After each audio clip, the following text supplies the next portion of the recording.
Welcome back. In this video, we shall talk about variables in functions. Let's say we want to build an age calculator to check the average age in Lagos. We say function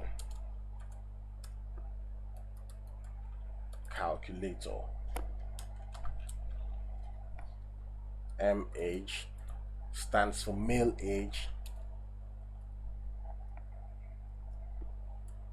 FAge stands for female age, KAge is going to represent kids age, and OAge to represent the old people's age. And let's set our curly brackets there, and let's say var sum age. So this is meant to store the sum of the MAge, the FAge, the KAge, and the OAge.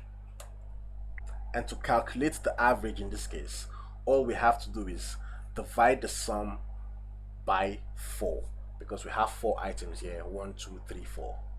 So let's say var, and let's set this to average. Set it to sum age divided by 4, and let's return the average, because that's actually what we want from this function. And let's come out here, console.log our calculator function, and always remember the function has a bracket in front of it always. Then let's say 44,